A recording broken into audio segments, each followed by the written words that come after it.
June 2, 1917. The first light of dawn struggles through the thick mist over northern France. The air is cold, heavy with damp earth and the faint tang of coal smoke drifting from nearby villages. Above the fields near Douai, the sky is a muted canvas of gray, the horizon blurred where earth meets low-lying clouds. In the cockpit of a Newport 17, Canadian ace William "Billy" Bishop grips the control stick with white-knuckled precision. The engine hums a steady, throbbing rhythm, each vibration transmitted through the fuselage. His eyes scan the landscape below, the outlines of German aerodromes barely visible through the fog. Silence dominates, broken only by the occasional whistle of wind over the wings. Every second is charged with tension. Bishop is alone, flying deep into enemy territory. On the ground, German mechanics prepare aircraft for morning patrols, unaware of the lone Canadian above. Tracer fire from distant flak batteries spark faintly in the mist. Ahead, the aerodrome comes into focus. Rows of Albatros D3s, observation balloons tethered like silent sentinels, and flares hinting at defensive positions. One misstep, one misjudged maneuver, and this daring raid could end before it begins. Billy Bishop tightens his grip. The first strike is moments away. By the spring of 1917, the skies over the Western Front had become a fiercely contested arena. Air power had evolved far beyond its reconnaissance origins. Both the Allies and the Central Powers understood that control of the air could dictate the success of ground operations. In northern France, the German Luftstreitkräfte maintained a network of aerodromes and observation posts designed to monitor Allied movements and protect key strategic positions. Observation balloons, tethered high above the front lines, relayed critical intelligence to artillery units, while patrol squadrons of Albatros fighters maintained aerial dominance. Every mission flown, whether for reconnaissance or engagement, carried a calculated risk. The skies themselves had become lethal territory. Against this backdrop, the Royal Flying Corps, RFC, was pushing to assert its presence.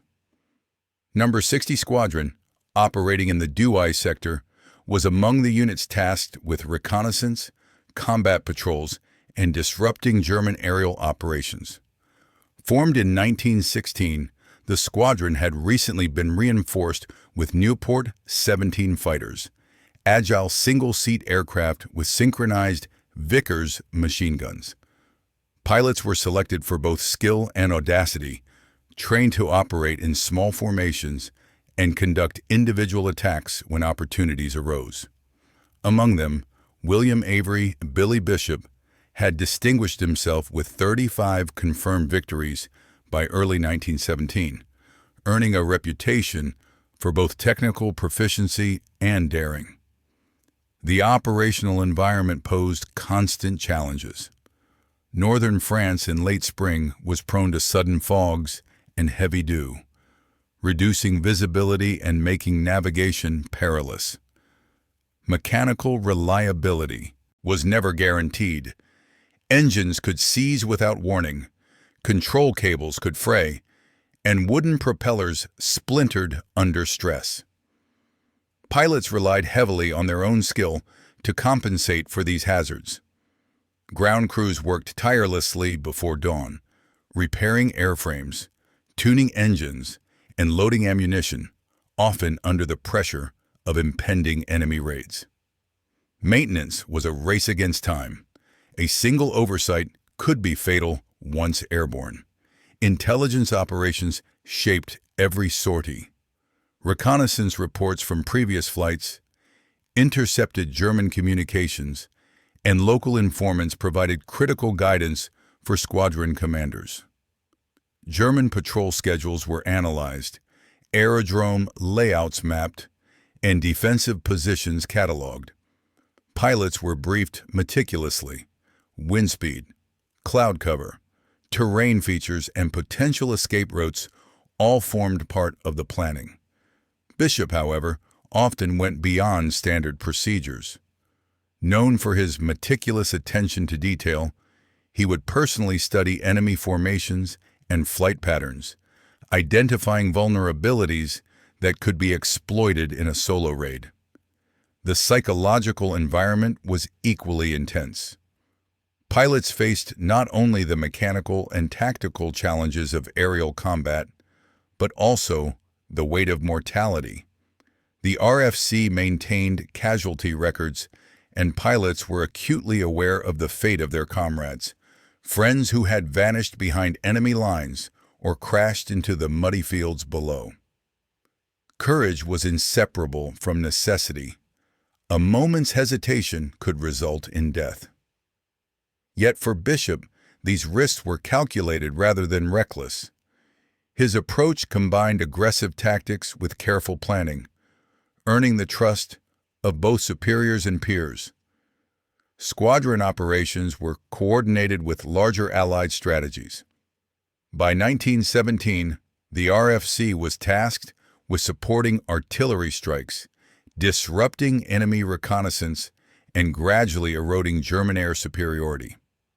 Each mission had both immediate and long-term objectives, protecting ground troops, denying the enemy information, and maintaining pressure on aerodromes and supply lines. Coordination with observation balloon teams and ground intelligence units was crucial. A single misalignment, an aircraft arriving too early or too late, could compromise the mission and expose pilots to concentrated anti-aircraft fire. Technological considerations were central to these operations. The Newport 17 offered a maximum speed of approximately 110 miles per hour and a service ceiling near 17,000 feet, enabling pilots to climb above enemy formations or dive with precision. Its maneuverability was paired with a single synchronized Vickers machine gun, requiring careful marksmanship to maximize effectiveness. Ammunition was limited, and pilots had to weigh each burst against the risk of running dry at a critical moment. Engine sound and vibration provided tactile feedback, essential in an era before reliable instruments or radio communication. Every movement of the stick, every adjustment of the throttle translated directly into survival or disaster. Bishop's place within this framework was both typical and extraordinary. Like other pilots, he trained rigorously, participated in squadron patrols, and followed operational orders. Unlike most, he demonstrated a capacity for independent action that would soon become legendary. By early June 1917, the German Aerodrome near Douai, heavily staffed and populated with operational aircraft, presented an opportunity that few would attempt. Bishop's decision to undertake a solo daylight raid was informed by the convergence of intelligence, weather, aircraft capabilities, and his own skill. Every detail had been considered: departure time, approach route, altitude for attack, potential escape routes, and fuel reserves. The air was becoming an arena of calculated precision, and Bishop prepared to test its limits. The stage was set. Northern France at dawn, a single pilot against a fortified enemy aerodrome, engines vibrating in the quiet mist. Bishop's Newport 17 rested at the edge of Allied territory, ready to pierce the gray sky. The coming raid would challenge not only the boundaries of individual courage, but also the tactical assumptions of air warfare itself. The target of Bishop's audacious mission was a German aerodrome just beyond Douai, approximately 15 miles behind the front lines. From the ground, it appeared methodical and almost serene. Rows of Albatros D-3s lined the tarmac, observation balloons floated tethered above, and maintenance crews moved with disciplined precision. Yet this ordered appearance masked a deadly network of defensive measures. Anti-aircraft guns were strategically positioned along the perimeter, their crews trained to track fast-moving targets. Trenches and earthen embankments provided cover for machine gun nests, while sentries patrolled for signs of reconnaissance aircraft. German pilots conducted scheduled patrols, their climbs and turns carefully timed to maintain air superiority over the sector. Even a brief miscalculation could be fatal for any intruder. Intelligence played a pivotal role in shaping the raid. Bishop and his superiors had access to aerial photographs, reconnaissance reports, and intercepted communications detailing patrol patterns and response times. The German tendency to launch morning patrols around 05:30 offered a window of vulnerability, particularly during dawn's low visibility. Ground observers provided confirmation. Mechanics would be refueling planes, and pilots preparing for scheduled sorties. Bishop studied these details meticulously, plotting a path that minimized exposure to flak and maximizing the element of surprise. His preparation reflected an understanding not just of enemy equipment, but of human behavior, when crews would be most focused on routine and least expecting attack. Route planning was critical. The Newport 17's limited fuel capacity imposed strict constraints. A miscalculation would leave Bishop stranded behind enemy lines. He charted a low-altitude approach to exploit terrain features and minimize detection, weaving between villages and hedgerows. Climbing to attack altitude only at the last possible moment, he aimed to strike before German pilots could mount an effective counter. Even minor deviations in wind or visibility required split-second adjustments. Every factor, altitude, airspeed, cloud cover, and ground observation posts, was assessed, for the margin of error in a solo raid was unforgiving. The human dimension of preparation was equally exacting.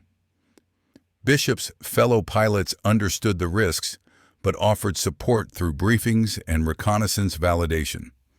Ground crews ensured the Newport was battle-ready, checking fuel lines, gun synchronization, and engine performance. Ammunition was carefully measured. 500 rounds of Vickers fire, sufficient for both ground strafing and possible aerial engagement, but no more. Pilots were acutely aware that running out mid-attack could mean destruction in hostile airspace. Bishop, known for his calm precision, inspected each component personally, a habit that minimized mechanical surprises and reinforced his confidence.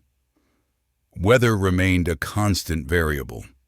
Northern France in early June was prone to low-lying fog, intermittent drizzle, and wind shifts. For a pilot operating alone, these conditions could obscure both target and escape route. Yet Bishop used the dawn mist as a tactical advantage, relying on it to conceal his approach.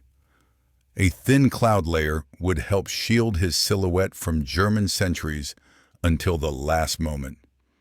His understanding of microclimate effects, wind gusts, rising thermal currents, and cloud density was as vital as his mastery of machine controls.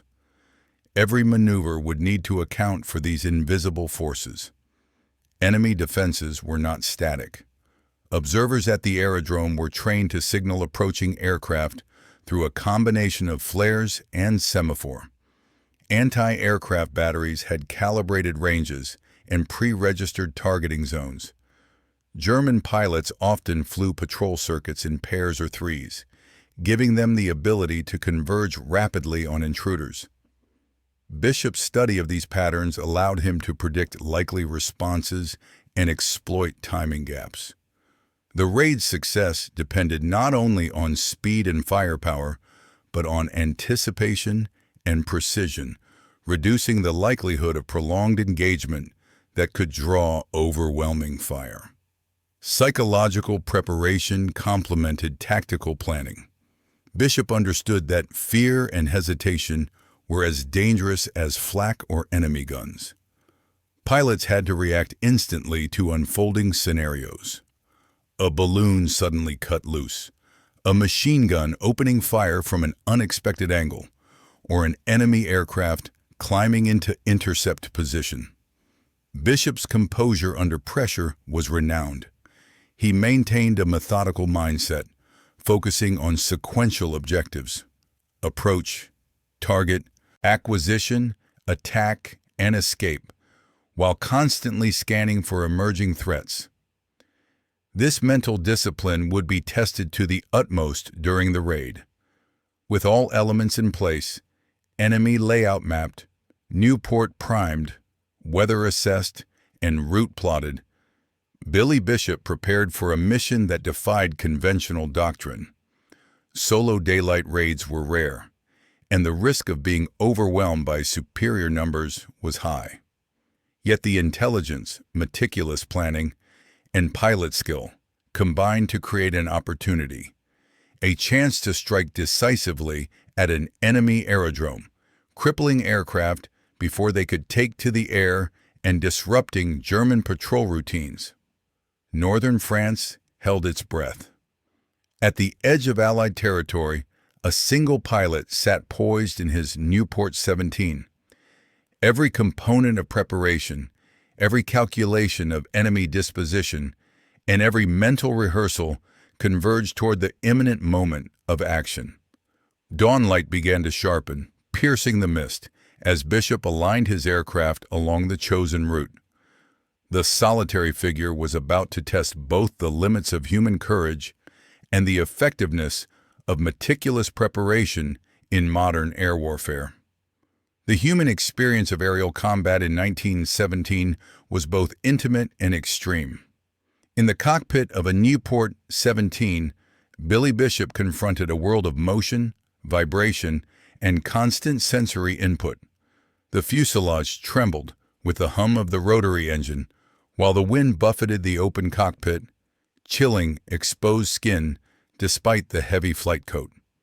Instruments were rudimentary: a compass, an airspeed indicator, and an altimeter provided the only quantitative guidance. Pilots relied predominantly on instinct, visual cues, and acute spatial awareness. The landscape below, fields, hedgerows, and rivers, passed rapidly as the aircraft darted toward enemy territory. Each movement of the stick translated immediately into motion.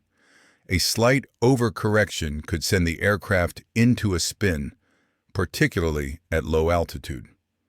For Bishop, the cockpit was a confined theater of precision, reflex, and acute observation, where even a minor lapse could be fatal.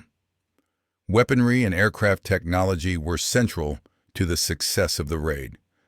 The Nieuport WW1 offered exceptional maneuverability for its class. Its light frame allowed rapid climbing, tight turns, and swift dives, capabilities essential for both ground strafing and evasion of enemy fighters. Bishop's Vickers machine gun, synchronized to fire through the propeller arc, demanded careful aim and judicious trigger control. Ammunition was limited, and every round expended represented a calculated decision: suppress a ground target, disable an aircraft, or defend against an airborne adversary. Even the method of approach influenced effectiveness. Striking from above increased accuracy against parked planes, while low strafing runs minimized exposure to defensive fire, but increased vulnerability to machine guns and flak. The combination of nimble aircraft and disciplined gunnery enabled Bishop to engage multiple targets in rapid succession without sacrificing maneuverability. Enemy perception shaped the operational environment. German pilots and ground crews adhered to structured routines, but even disciplined systems had inherent vulnerabilities. Observation balloons provided early warning of approaching aircraft, while patrol flights created a layered defensive envelope. Yet these defenses were not impenetrable. Mechanical reliability, response times, and limited visibility created exploitable windows. Bishop's analysis of enemy patrol schedules, anti-aircraft placements, and flight corridors allowed him to navigate these risks. For the German defenders, the sudden appearance of a single Nieuport in their airspace would have been disorienting. Their calculations, predicated on a networked defense, faced disruption from a lone, audacious pilot. Aerial tactics during the raid demonstrated the interplay of aggression and restraint. Bishop employed surprise as a primary weapon. He approached low and masked by dawn mist, timing his climb for optimal firing angles. Each attack sequence was executed in phases: initial reconnaissance from a safe distance, target selection, dive, or strafing run, and immediate withdrawal. These maneuvers exploited both the Nieuport strengths and the enemy's procedural patterns. Precision and economy of motion defined effectiveness. Lingering over a target invited flak or fighter interception, while overly rapid passes risked mechanical stress or missed shots. Bishop's methodology reflected not recklessness, but a calculated application of tactical principles under real-time conditions. The leadership perspective offers insight into operational expectations.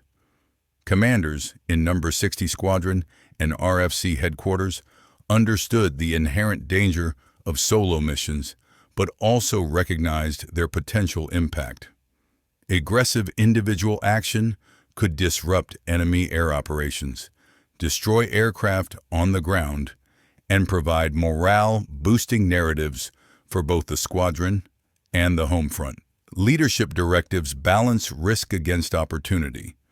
Pilots were instructed to exploit tactical openings without compromising squadron integrity. Bishop's authorization for a solo raid reflected confidence in his skill and judgment, as well as a broader strategic aim, demonstrating that decisive action, even by a single pilot, could yield disproportionate effects on enemy capability. Ethical and psychological dimensions were inseparable from tactical considerations. The raid entailed striking personnel on the ground as well as aircraft. For pilots like Bishop, ethical clarity derived from the context of total war. Enemy aircraft and crews were legitimate targets, yet minimizing exposure to collateral harm required careful selection of attack zones and firing patterns. The psychological toll was acute. Even highly trained pilots experienced adrenaline surges, heightened sensory perception, and mental strain as multiple threats converged simultaneously.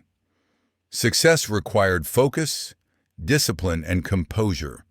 Fear, while natural, had to be harnessed rather than allowed to dominate. Bishop's ability to maintain clarity under these conditions contributed directly to operational success. Strategically, the solo raid was a microcosm of evolving air doctrine. By 1917, the RFC recognized that not all objectives required large formations. Targeted strikes, reconnaissance disruption, and morale effects could be achieved by smaller units or individuals, provided they were guided by intelligence and tactical acumen. Bishop's raid exemplified this principle, demonstrating that a single well-prepared pilot could achieve outsized results. The operation provided empirical evidence for doctrine refinement, flight planning, risk assessment, and individual initiative became increasingly valued alongside conventional squadron tactics. In combining human experience, aircraft and weaponry, enemy perception, tactical methodology, and leadership perspective, The raid reflected the multi-dimensional complexity of World War I air combat. Every element, from the vibration in the cockpit to the trajectory of gunfire, from the observation balloon's shadow to the flak battery's calculated burst, interacted to shape the outcome. Bishop's success was not a product of chance, but of meticulous preparation, technical skill, and the disciplined application of emerging aerial principles. From a command perspective, Billy Bishop's solo raid represented both a tactical experiment and a demonstration of operational flexibility. Squadron leaders understood the limitations and dangers of sending a single pilot deep into enemy territory. Yet they also recognized the potential for high-value outcomes. The strategic calculus involved weighing probable losses against the opportunity to destroy aircraft on the ground, disrupt German patrol schedules, and gather actionable intelligence. Orders permitted bold action when supported by reconnaissance and careful planning. And Bishop's reputation for precision and judgment provided the necessary confidence. His discretion in executing the raid aligned with broader Allied objectives, maximizing impact while maintaining overall squadron effectiveness. The psychological dimension of the raid extended beyond the cockpit. For Allied pilots, news of a daring, successful solo attack boosted morale, demonstrating that individual initiative could achieve tangible results. The raid became a point of reference in training and operational discussions, reinforcing the importance of preparation, situational awareness, and calculated aggression. Conversely, German crews faced heightened anxiety. The unexpected appearance of a lone attacker shattered assumptions of predictable routines and exposed vulnerabilities in defensive planning. This interplay of perception and expectation highlighted the intangible effects of air combat, where morale, fear, and anticipation could influence operational outcomes as much as firepower. Operationally, the raid illuminated the integration of reconnaissance, tactical analysis, and aircraft capabilities. Bishop relied on detailed observation of German patrol routes, aerodrome layouts, and anti-aircraft positions. Intelligence reports informed his flight path, while careful consideration of the Nieuport 17's performance characteristics, rate of climb, maneuverability, and firepower determined the attack sequence. Coordinating these elements required a deep understanding of both Allied and enemy systems. Every maneuver accounted for variables such as wind shifts, cloud density, and the placement of obstacles, illustrating the complexity of even a single aircraft operation within the broader theater of war. Technology played a critical role in shaping the raid's execution.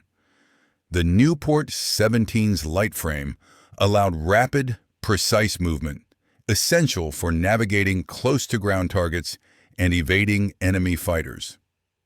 Its rotary engine, while powerful, demanded constant attention. Overheating or fuel mismanagement could compromise the mission. The Vickers machine gun required skillful handling, as its synchronization with the propeller left no room for error.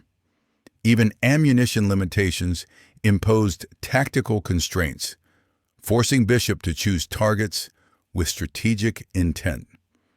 Success depended on the seamless interplay of human skill and mechanical reliability, demonstrating the increasing sophistication of air warfare in 1917. The enemy perspective further underscores the raid's significance.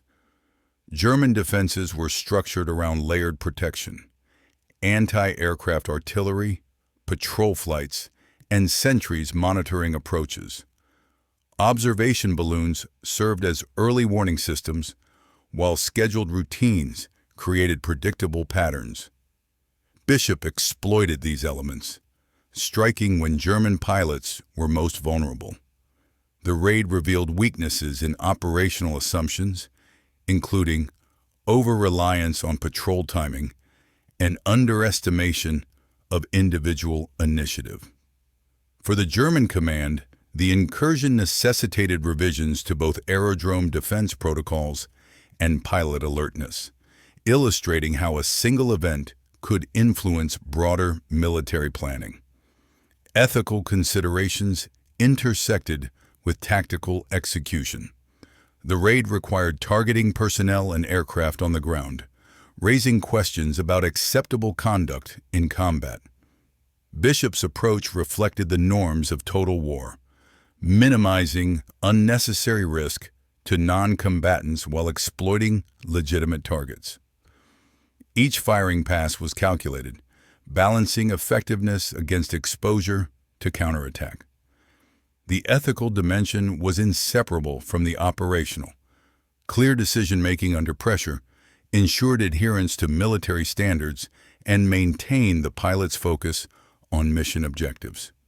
The raid also highlighted the evolving relationship between individual initiative and collective doctrine. Allied air strategy increasingly recognized that decisive action could be achieved by small units or single pilots, provided planning, intelligence, and risk assessment were applied rigorously. Bishop's operation validated this approach, demonstrating that meticulous preparation combined with skilled execution could yield results disproportionate to the resources committed. Subsequent operational manuals and squadron briefings reference these principles, integrating lessons learned into broader RFC tactics. Finally, environmental and meteorological factors influenced both opportunity and risk. Low-lying dawn mist concealed the approach, while early sunlight highlighted targets once Bishop was within striking distance. Cloud cover dictated altitude adjustments, wind speed affected trajectory and speed, and subtle terrain variations shaped evasive maneuvers. Mastery of these elements was as critical as marksmanship or aircraft handling. A failure to account for environmental variables could transform advantage into catastrophe. Bishop's attention to detail ensured that every aspect of his surroundings was leveraged for tactical gain, exemplifying the multi-dimensional nature of early air warfare. In combining these perspectives, command oversight, psychological impact, operational integration, technological dependence, enemy assessment, ethical decision-making, doctrinal evolution, and environmental mastery. The raid emerges as a case study in the complexity of World War I aerial operations. Bishop's success was not a product of luck, but of precise alignment between human skill, intelligence, and machinery executed within a high-stakes theater of combat. Each dimension reinforced the others. Preparation enhanced confidence. Technological understanding enabled tactical execution, and psychological clarity allowed rapid adaptation to unforeseen challenges. The solitary Nieuport, piloted with focus and calculation, became a fulcrum upon which multiple aspects of air warfare converged. The morning of June 2, 1917, broke with a faint, silvery light creeping across the fields near Douai. Billy Bishop, Nieuport 17 strapped in, engine humming at 1,400 revolutions per minute, lifted from Allied lines at precisely 04:55. The world below was still. Mist clung to hedgerows and low-lying ditches, masking his approach. Every detail had been rehearsed in his mind. Terrain features, enemy positions, and the timing of German patrols. His hands gripped the stick, thumb resting near the Vickers trigger.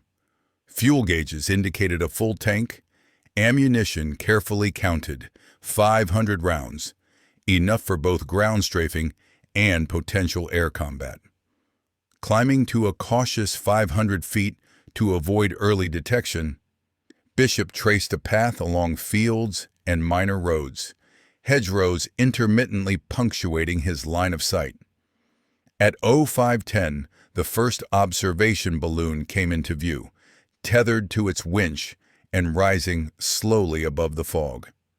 The tethered sentinel offered early warning, potential, yet the angle of approach placed him in shadow from the rising sun. Bishop's Newport slipped through the mist, almost invisible from the aerodrome. The silence of pre-dawn, broken only by engine vibration, amplified tension. Below, the German ground crews began their routine checks, refueling Albatros D3s and inspecting landing gear, oblivious to the danger overhead. At 0513, Bishop reached the perimeter of the aerodrome. Rows of Albatros fighters were lined nose to tail, glinting faintly in the emerging light. Flares from sentry posts briefly illuminated the ground, signaling readiness. But their sweep did not catch the shadow of the lone Newport. Bishop eased the throttle forward, the rotary engine vibrating with renewed urgency. He dove to 200 feet, executing the first attack run.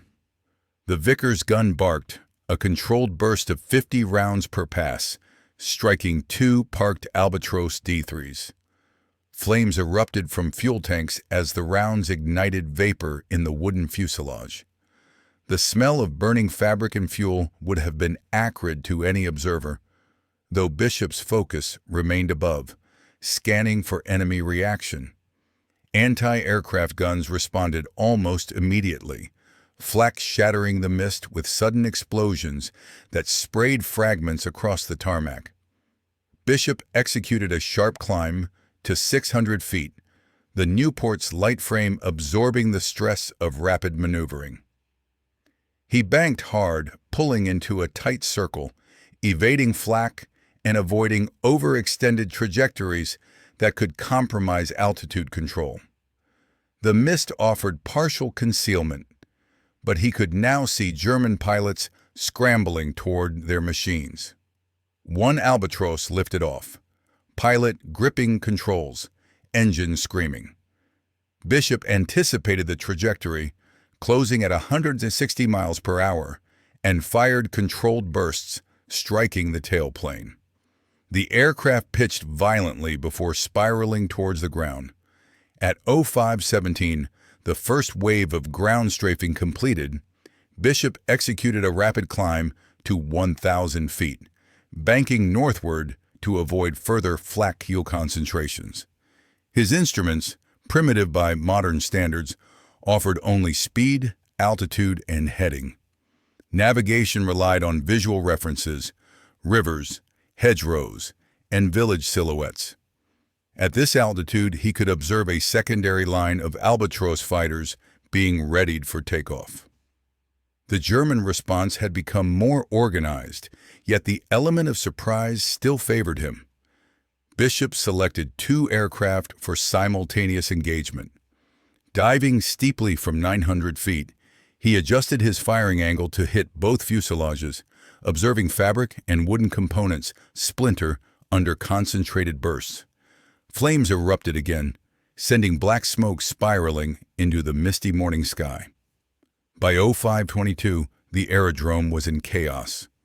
German pilots scrambled in multiple directions, some attempting to take off under fire, others retreating to cover.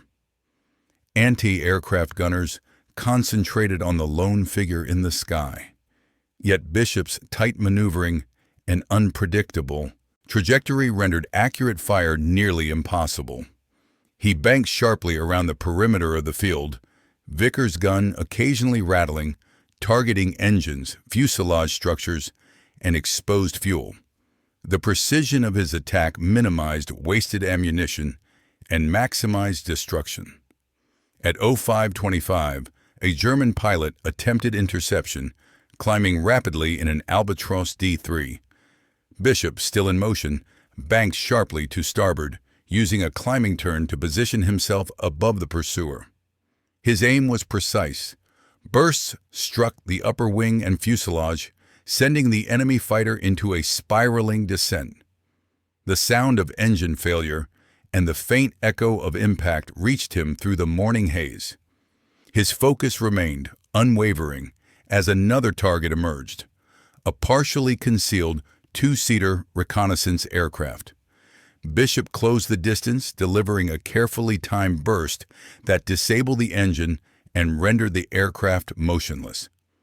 By 0530, Bishop had destroyed or disabled multiple aircraft, both in the air and on the ground.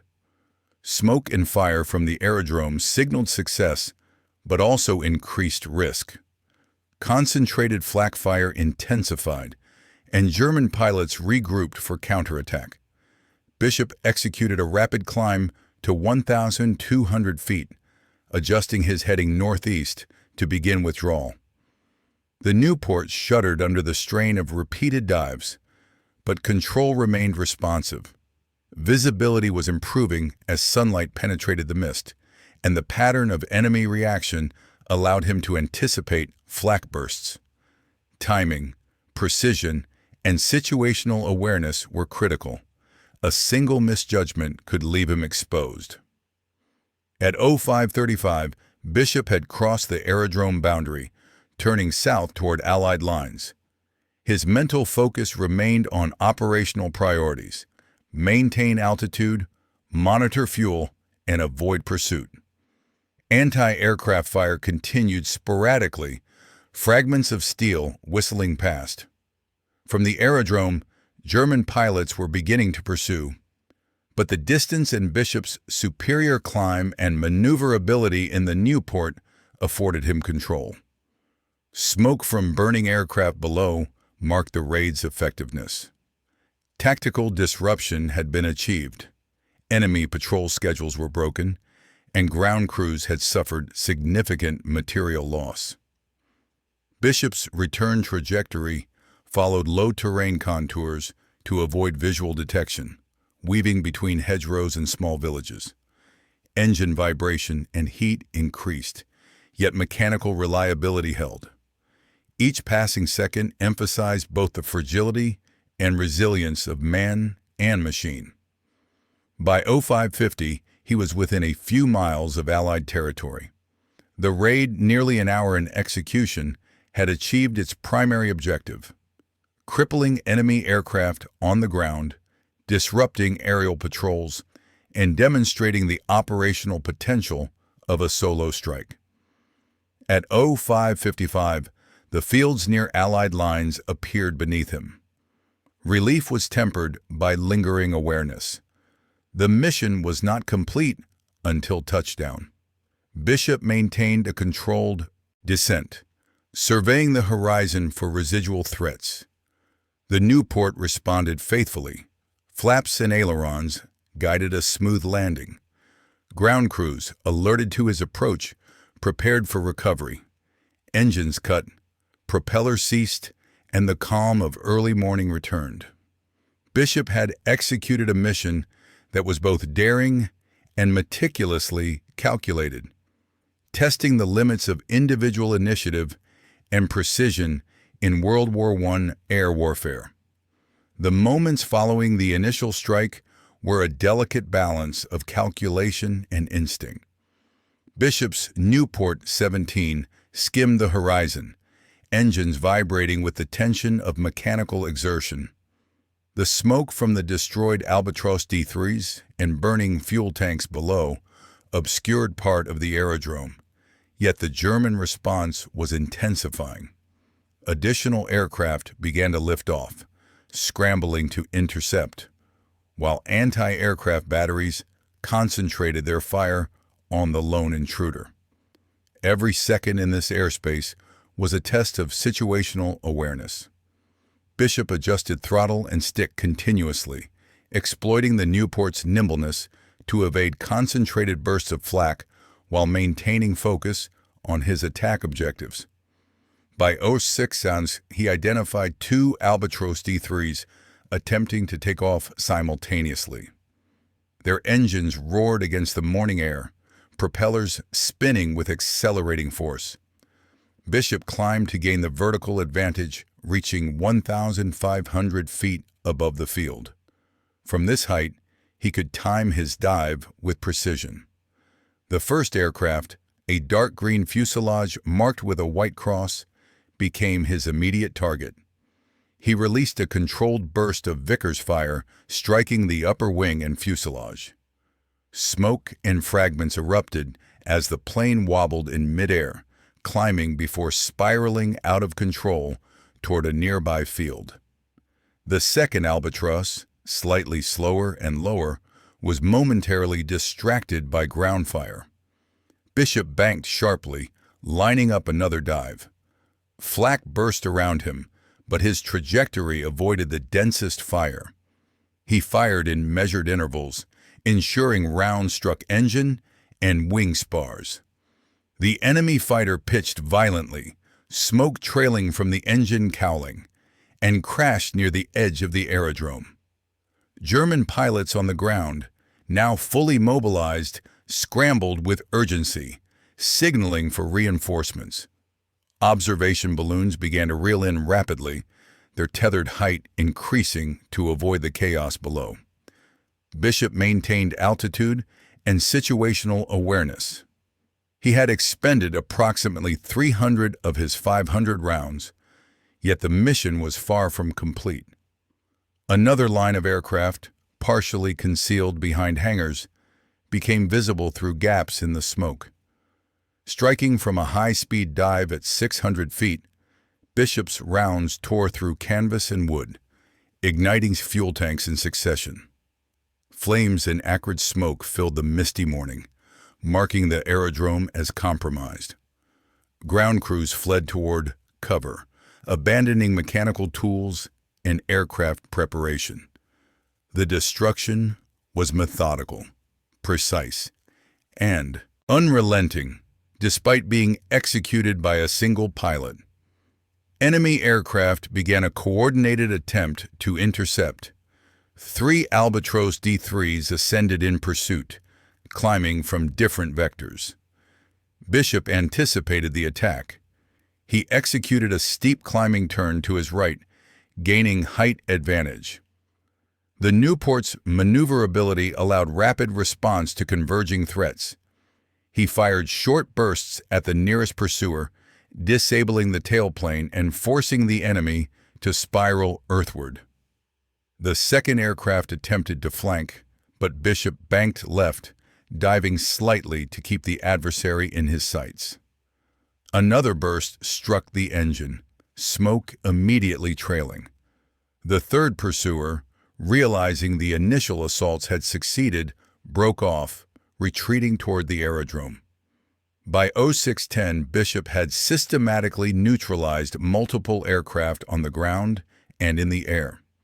The aerodrome was engulfed in smoke, flames, and chaos.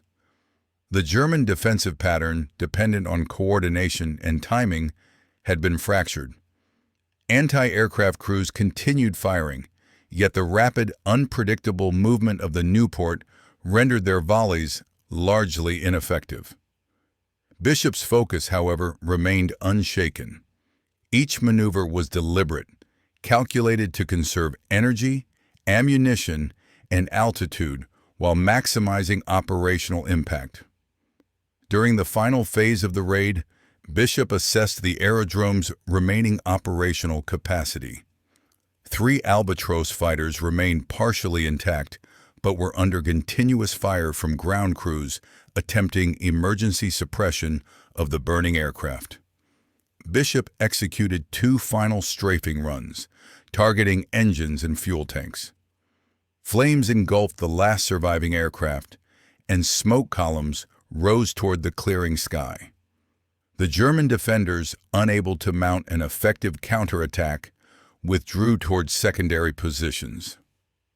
The airspace over Douai, once carefully orchestrated, had been disrupted entirely by the precision and audacity of a single pilot. The retreat to Allied lines required equal vigilance. Bishop reduced altitude to follow the contour of the terrain, moving low over fields and hedgerows to avoid detection. Enemy pursuit remained a possibility. yet no aircraft immediately followed. Flak fire was sporadic, lacking the coordinated intensity of the aerodrome's perimeter. Navigation depended entirely on visual reference points. Rivers, roads, and clusters of buildings served as guides. Fuel reserves were monitored closely. Any miscalculation at this stage could result in forced landing behind enemy lines. Bishop maintained composure, methodically adjusting throttle and stick to compensate for crosswinds and subtle gusts. By 0625, he had passed the final line of German observation posts. Smoke and fire from the raid remained visible in the rear view, marking a complete disruption of the enemy's forward aerial operations. The raid's objectives had been accomplished: destruction of aircraft on the ground, disruption of patrol schedules, and a decisive demonstration of individual initiative within operational parameters. Bishop's solo attack had inflicted both material and psychological damage. German crews, forced into defensive improvisation, had experienced the vulnerability of structured routines against a highly skilled adversary. Crossing back into Allied-controlled airspace at 0630, Bishop began a controlled descent toward his squadron's aerodrome. The tension of combat gave way to intense relief. Ground crews, alerted by radio and observation, prepared to recover the Newport.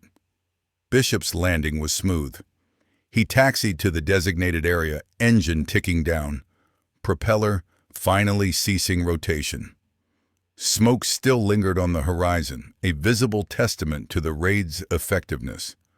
Observers on the ground noted the destroyed aircraft and ongoing flames, confirming the tactical and operational success of the mission.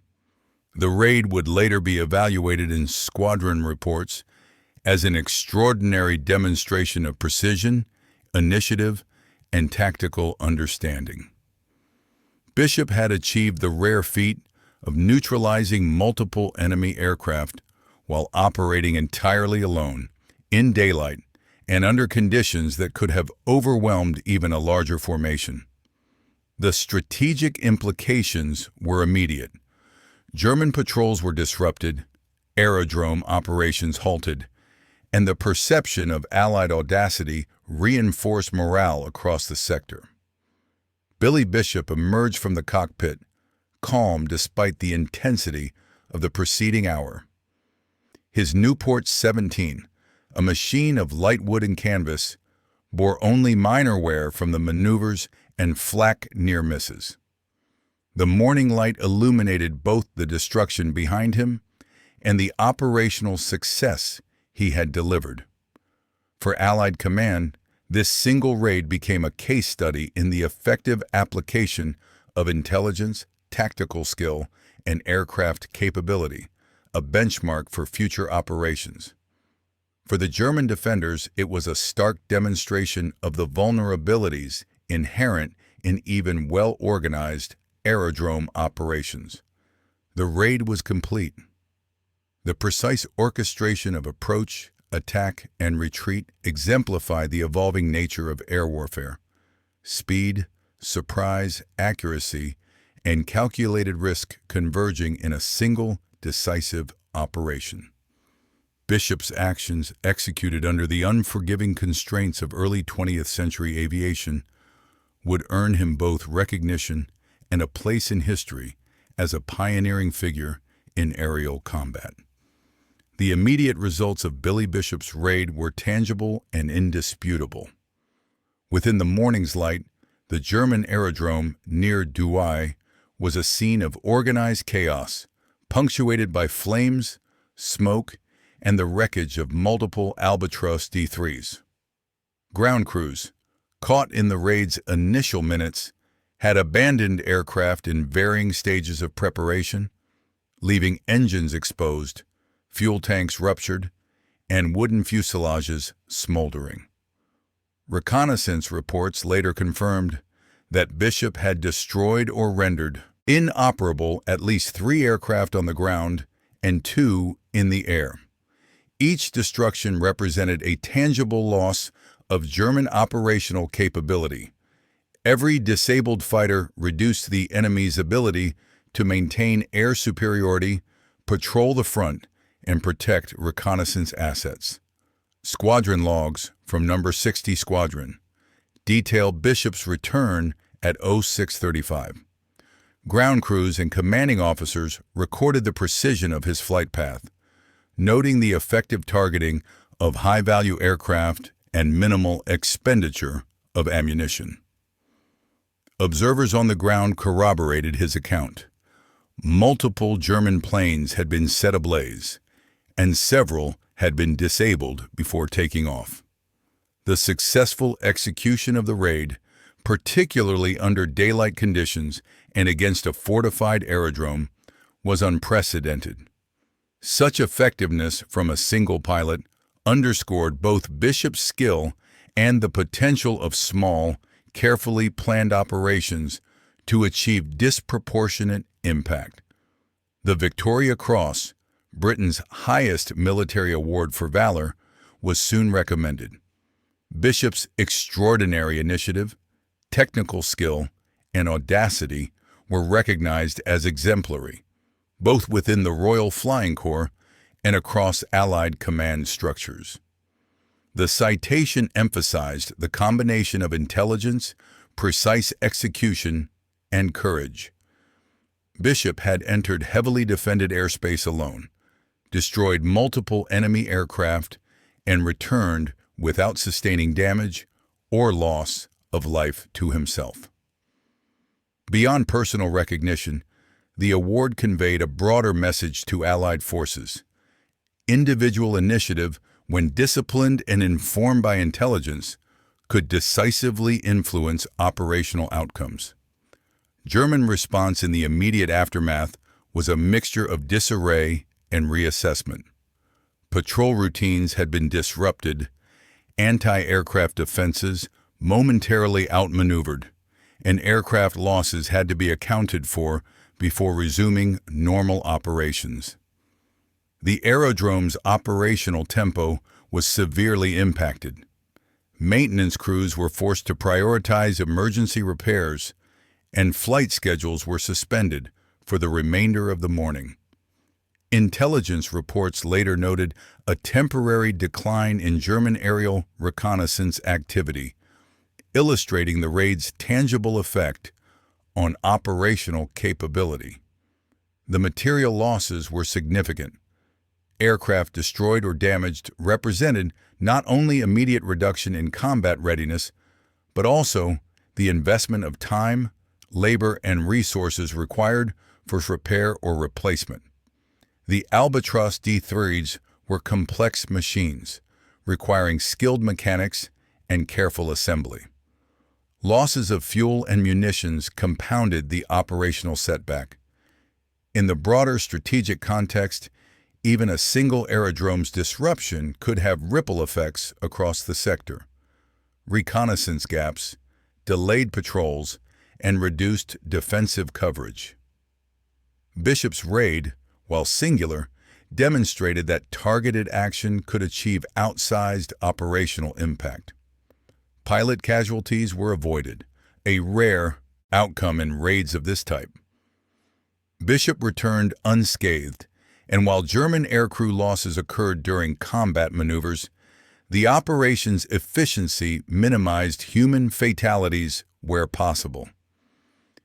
The avoidance of additional casualties reflected Bishop's discipline and precision, emphasizing calculated action rather than reckless aggression. Squadron debriefs noted that the raid exemplified the intersection of courage, tactical knowledge, and ethical engagement within a lethal operational environment. The operational consequences extended beyond immediate material losses.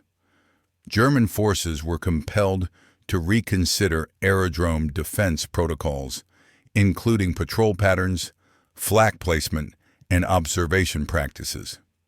Bishop's use of mist, terrain, and timing revealed vulnerabilities in what had previously been considered secure positions. Allied Command also observed the strategic utility of small unit or individual operations, integrating lessons from the raid into planning and training exercises. The ability to neutralize multiple aircraft with minimal resources demonstrated the potential efficiency of targeted strikes, influencing the evolution of air warfare doctrine. Psychological effects were equally profound. Among Allied pilots, Bishop's success became a symbol of audacity and skill. Reports circulated within the RFC highlighting his composure under pressure, calculated engagement sequences, and successful navigation of heavily defended territory.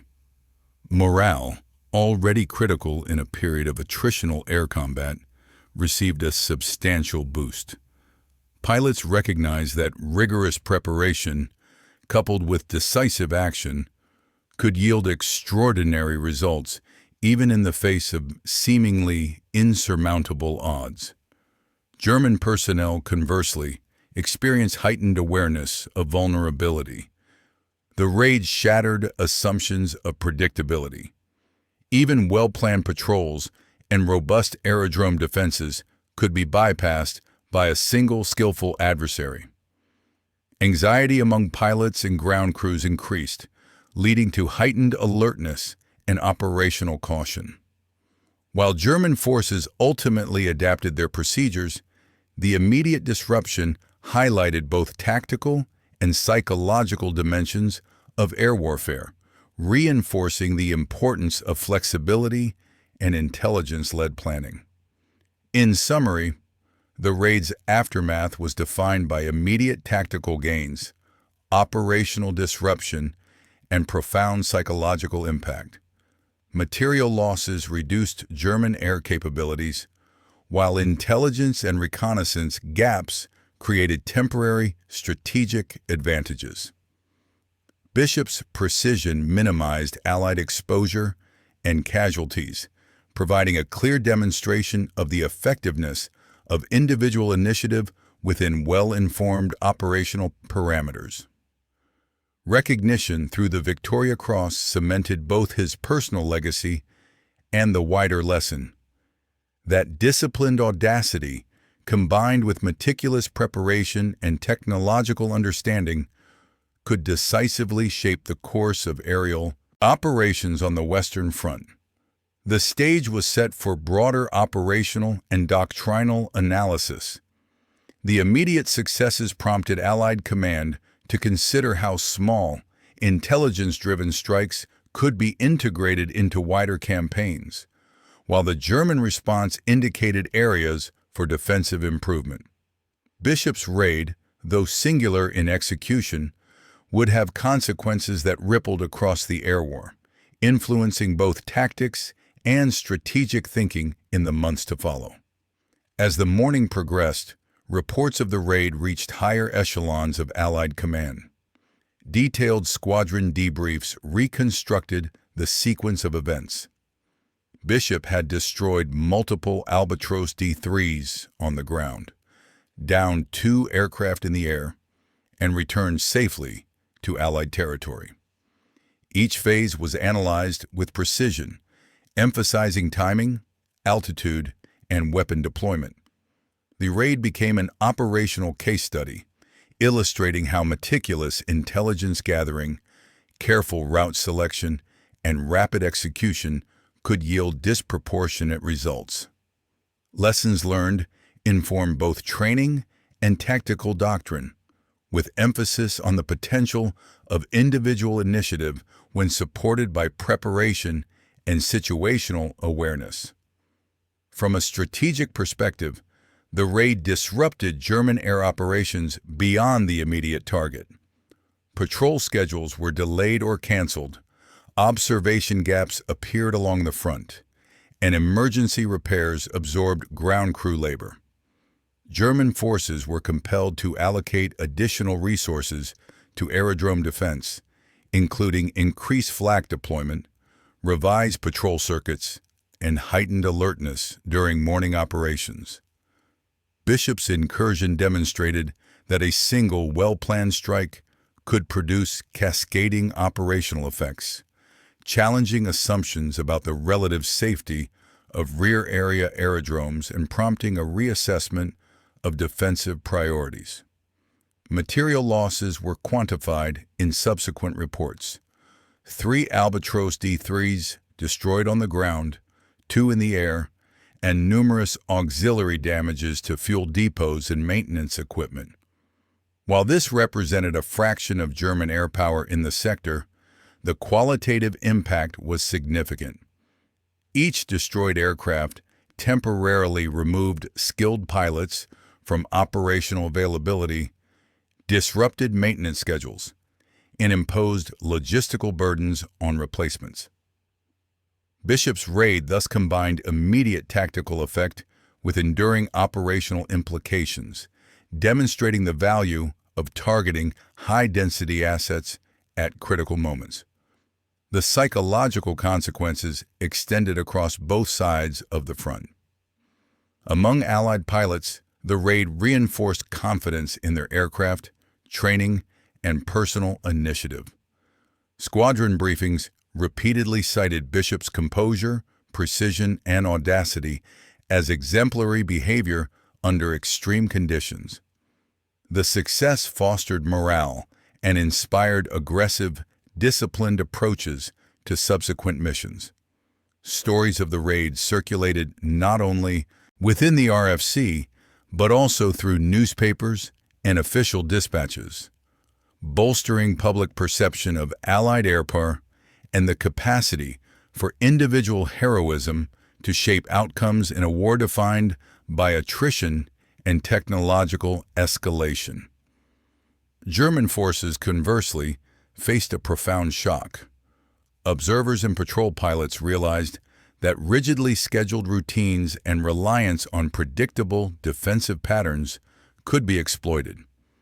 Anxiety among crews increased, particularly during dawn hours when mist or low sunlight could obscure the approach of enemy aircraft. Adjustments were immediate. Patrol schedules were revised, anti-aircraft guns repositioned, and observation procedures enhanced. The psychological impact of Bishop's raid therefore translated directly into operational changes, illustrating how a single act could influence enemy doctrine and defensive behavior. On a human level, the raid left a lasting impression on pilots and ground personnel alike. Bishop himself emerged physically unscathed, but psychologically sharpened, his confidence reinforced by the validation of preparation and execution under extreme conditions. German pilots who survived the encounter were forced to reassess engagement strategies, confront the unpredictability of skilled adversaries, and acknowledge vulnerabilities previously overlooked. For ground crews, the destruction of aircraft and equipment was both a logistical setback and a stark reminder of the perils of air warfare, heightening caution in routine operations. The broader operational implications were also noteworthy.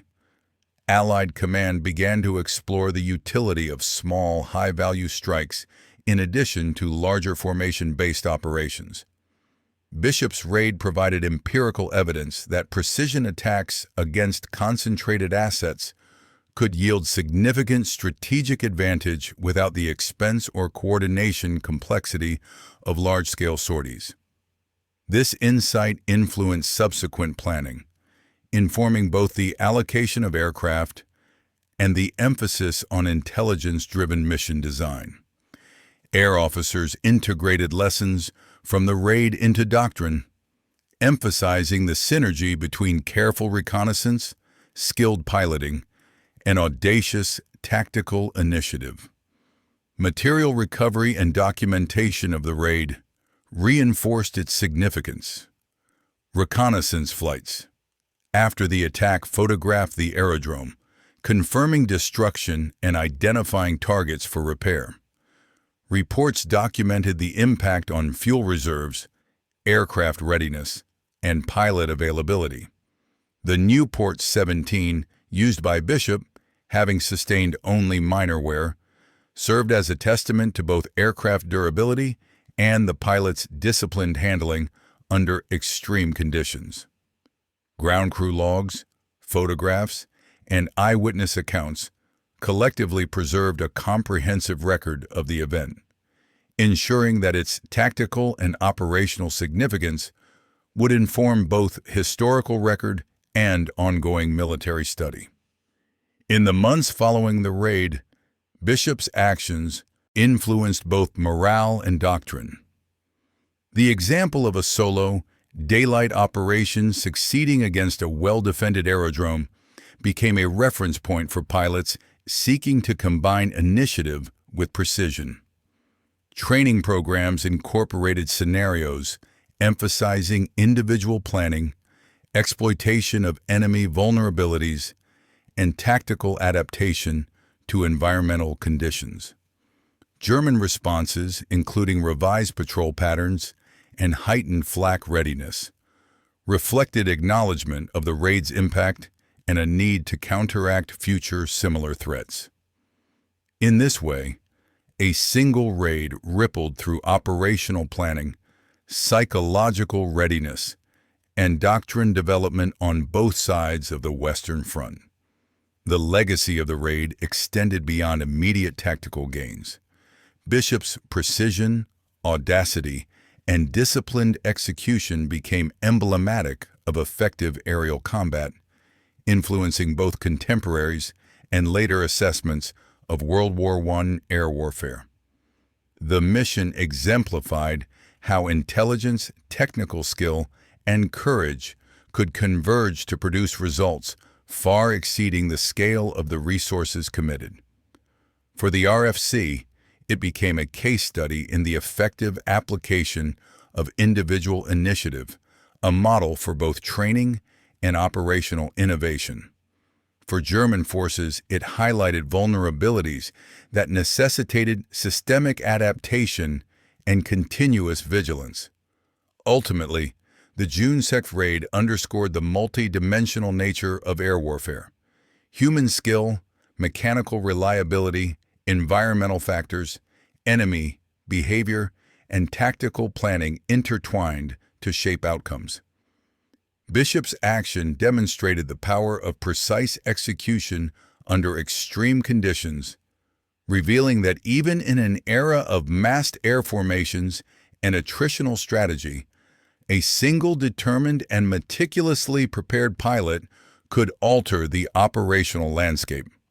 The raid's consequences, material, psychological, and doctrinal, reverberated across the Western Front, leaving an enduring imprint on both Allied and German approaches to aerial engagement.